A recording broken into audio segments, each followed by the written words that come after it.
Dear students, I am going to solve a numerical of chi-square when the table entries are small. कि जब cell में, जब कोई भी टेबल में कोई भी वैल्यू, एक वैल्यू 5 से कम है तो कैसे chi-square हम अप्लाई करेंगे. तो this is one of the numericals in which it has been observed कि किसी इंडिविजुअल ने 7 right responses दिए हैं out of 10 questions. So obviously it means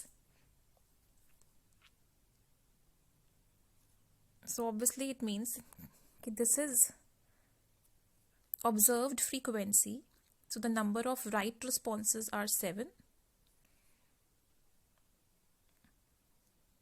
And obviously if there are 10 responses, तो the 3 responses are wrong. So it is expected कि जो individual होगा वो the probability of giving a correct response is 1/2. So obviously the expected frequency will be half for right and half for wrong. That means कि 5 responses right वो दे सकता है and 5 responses वो wrong दे सकता है. This is the expected frequency. Now in the this is the formula for chi-square. Chi-square is equal to summation observed frequency. FO is observed frequency minus FE is the expected frequency. इसका square divided by the expected frequency.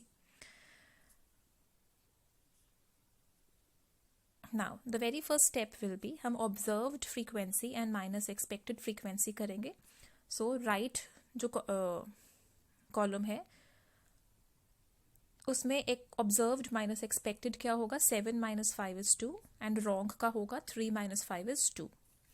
इस पे हम now this is a slight change that we'll be doing when any of the cell entries, the table entries is 5 या less than 5. So हम उस पे Yates correction लगाएंगे. This is the Yates correction. This is the Yates correction. तो उसमें क्या होगा हम जो हमें difference obtain हुआ है between the observed frequency and the expected frequency उसमें से हम minus 0.5 करेंगे. So it will be 2 minus 0.5 that will give 1.5. And similarly यहाँ पर भी same है difference between the observed and expected frequency. तो 2 में से minus 0.5 होगा तो 1.5. Next step is कि observed and expected frequency का हम square करेंगे.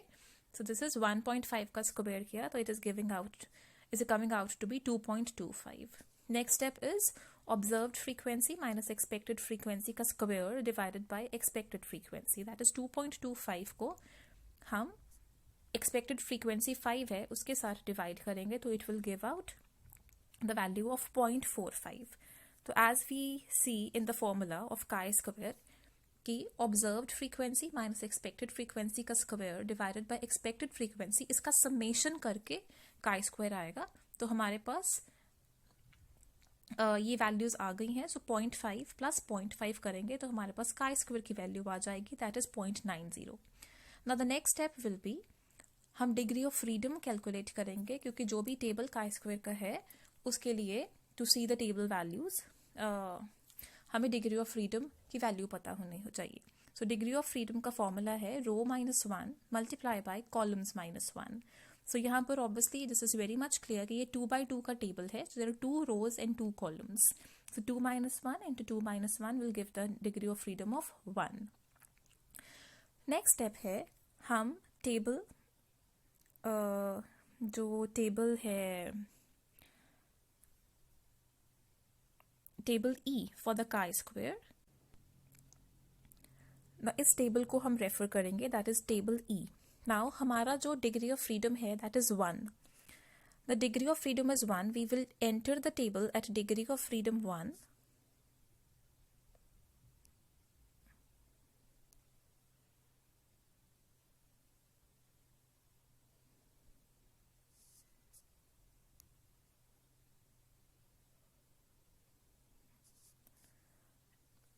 And then we will locate. तो आप ये देखिए degree of freedom 1 is over here. And यहाँ पर you will enter the table at degree of freedom 1 and you will locate the value chi-square 0.90. 0.90 हमें locate करना है but direct 0.90 की वैल्यू हमें नहीं यहाँ पर पता चल रही. 0.90 is lying से ऊपर वाले जो पॉइंट्स हैं 0.95, 0.90 ये प्रोबेबिलिटी वैल्यूज हैं. सो 0.50 इज 0.445 एंड 0.30 प्रोबेबिलिटी वैल्यू पे डिग्री ऑफ फ्रीडम 1 पे जो काई स्क्वायर है that is 1.074. So this is very much clear कि जो हमारा काई स्क्वायर है of 0.90 it is lying in between the p 0.30 and 0.50. So now यहाँ पर हमने लिख दिया that p lies between 0.30 and 0.50. But यहाँ पर जो table entries, when the table entries are small, हम correction mark कर रहे हैं.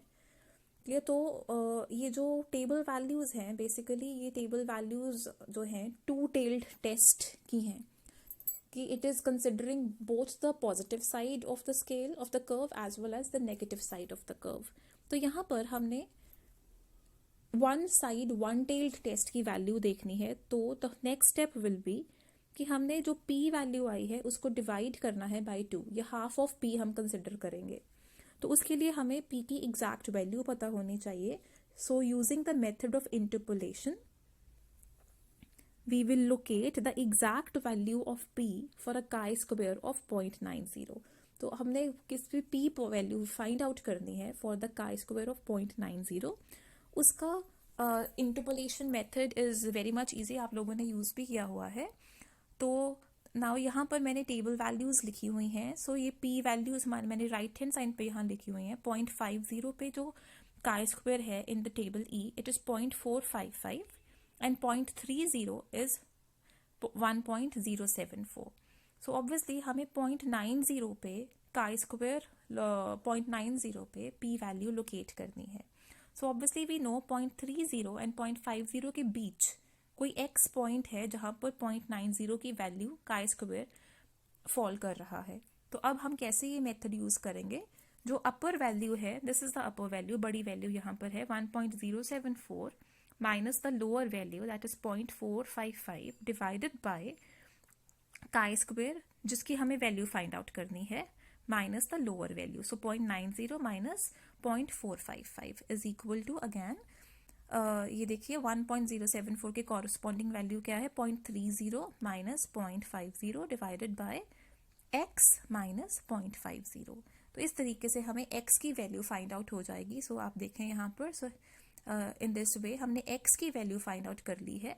सो x की value is coming out to be 0.356. So ये x क्या था that is the exact p value for the chi square of 0.90. So therefore p is equal to 0.356. तो ये जो p निकला है बेसिकली ये जो p है ये नॉर्मल प्रोबेबिलिटी कर्व में मीन की दोनों साइड की तरफ ये p वैल्यू प्रोबेबिलिटी आ रही है. It is taking the positive side also, it is considering the negative side as well. But यहाँ पर we want to make a one tailed test. So that is why हम p का half consider करेंगे. So in the chi square table p gives the probability that takes into account both ends of the probability curve. So here we must take half of p to make a one-tailed test. One-tailed test means कि हम एक direction बता रहे हैं कि जो right responses हैं individual ने 7 राइट रिस्पॉन्सेज दिए हैं आउट ऑफ 10 रिस्पॉन्सेज कि इट इज सिग्निफिकेंट कि नहीं, कि सब्जेक्ट इज नॉट मेयरली गेसिंग.